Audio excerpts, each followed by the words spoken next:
नमस्कार, मैं राजेंद्र कुमार धीर आप तमाम शिक्षक साथियों का द धीर क्लासेस के इस यूट्यूब चैनल पर फिर से एक बार स्वागत करता हूं। आपको याद होगा कि पिछले दिनों मैंने एक वीडियो के माध्यम से 15% वेतन वृद्धि में हुई विसंगतियों की ओर आप सभी लोगों का ध्यान आकृष्ट कराया था।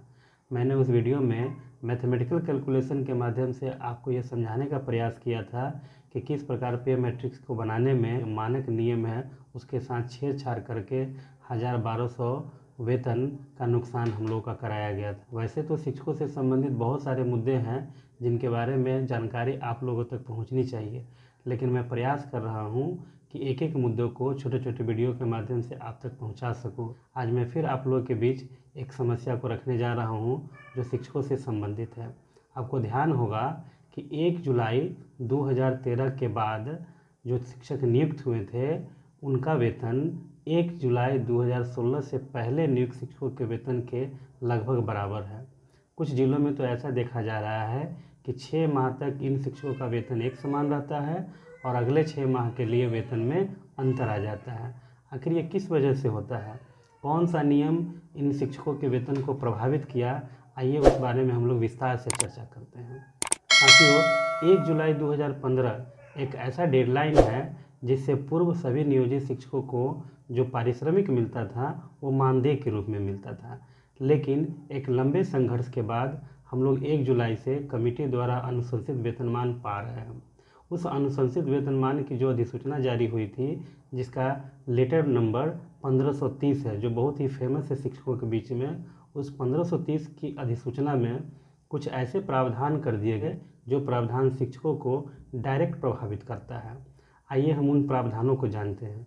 उसमें सबसे पहला प्रावधान किया गया, वैसे शिक्षक जिनकी नियुक्ति 1 जुलाई 2015 से पूर्व हुई है उनकी सेवा अगर 1 जुलाई 2015 को 2 वर्ष हो चुकी है तभी उन्हें ग्रेड पे का लाभ दिया जाएगा। अन्यथा वैसे शिक्षक अगर प्रशिक्षित भी है तो उन्हें अप्रशिक्षित के समान ही वेतन मिलेगा। दूसरा प्रावधान ये किया गया था कि बहुत सारे शिक्षक वर्षों से मानदेय के रूप में कार्य किए थे। उन शिक्षकों को इस बात की चिंता थी कि आखिर हमारा जो वेतनमान है वो कैसे निर्धारित होगा। इसके लिए भी विभाग ने एक त्रुटिपूर्ण जो है प्रावधान उस अधिसूचना में कर दिया। वो प्रावधान था कि अगर पूर्व में आपकी सेवा 1 जुलाई 2015 तक 3 वर्ष है तो आपके मूल वेतन में 1 इंक्रीमेंट का लाभ आपको दे होगा। अगर आपकी सेवा 6 वर्ष है तो 2 इंक्रीमेंट का लाभ दे होगा। अगर आपकी सेवा 9 वर्ष है तो आपको 3 इंक्रीमेंट का लाभ दे होगा। अब 9 वर्ष की सेवा शिक्षा मित्र जो बंधु थे जिनकी नियुक्ति 2003 और 5 में हुई थी, लेकिन 1 जुलाई 2006 से उन्हें पंचायत और प्रखंड शिक्षक के रूप में समायोजित किया गया था, इसलिए मूल रूप से उनकी नियुक्ति तिथि 1 जुलाई 2006 मानी जाती है। जिनकी सेवा 1 जुलाई 2015 को 9 वर्ष हो चुकी थी, इसलिए उन्हें 3 वेतन वृद्धि का लाभ दिया गया। लेकिन बहुत सारे ऐसे शिक्षक थे जिनकी सेवा 3 वर्ष से ऊपर थी लेकिन 6 वर्ष से कम थी। वैसी स्थिति में उन्हें एक ही वेतन वृद्धि का लाभ मिला। बहुत सारे ऐसे शिक्षक थे जिनकी सेवा 1 वर्ष से लेकर 3 वर्ष के बीच में थी, जैसे 2.5 वर्ष, पौने 3 वर्ष, उन्हें एक भी वेतन वृद्धि का लाभ नहीं मिला। 1 जुलाई 2013 और 1 जुलाई 2016 के अवधि में नियुक्त शिक्षकों का हाल कुछ ऐसा ही था। जो शिक्षक 1 जुलाई 2013 के बाद नियुक्त हुए उनकी सेवा 1 जुलाई 2015 तक 3 वर्ष नहीं होने के कारण उन्हें कोई भी वेतन वृद्धि का लाभ नहीं दिया गया। साथ ही 2 वर्ष की सेवा नहीं होने के कारण उन्हें ग्रेड पे का भी लाभ नहीं मिला। इस हिसाब से जब 1 जुलाई 2015 को वेतन फिक्स किया जा रहा था तो 2 वर्ष की सेवा नहीं होने के कारण उनका मूल वेतन 5200 निर्धारित हुआ और 3 वर्ष की सेवा नहीं होने के कारण उन्हें किसी प्रकार की वेतन वृद्धि का लाभ नहीं दिया गया। इस तरह से 1 जुलाई 2013 और 30 जून 2015 की अवधि के बीच में नियुक्त शिक्षकों का बेसिक सैलरी 1 जुलाई 2015 को 5200 निर्धारित हुआ। इसके आगे भी जो शिक्षक भविष्य में नियुक्त हुए जिनकी नियुक्ति तिथि 1 जुलाई 2015 से लेकर 30 जून 2016 के बीच में रही, उनका भी मूल वेतन 5200 निर्धारित हुआ। इस अवधि के शिक्षकों का यह पहला नुकसान था। दूसरा नुकसान जब 7th पे के लिए अधिसूचना जारी हुई उसके दौरान देखा गया, क्योंकि 7th पे में जो इंक्रीमेंट के लिए प्रावधान किए गए थे उन प्रावधानों को, नियम को विभिन्न जिलों के पदाधिकारियों ने अपने अपने तरीके से एक्सप्लेन किया, उसकी व्याख्या की। बहुत जगह उसकी गलत व्याख्या करके इंक्रीमेंट की तिथि को शिफ्ट कर दिया गया। कुछ शिक्षकों को इंक्रीमेंट 1 जनवरी को लगाया गया, कुछ शिक्षकों को इंक्रीमेंट 1 जुलाई को लगाया गया।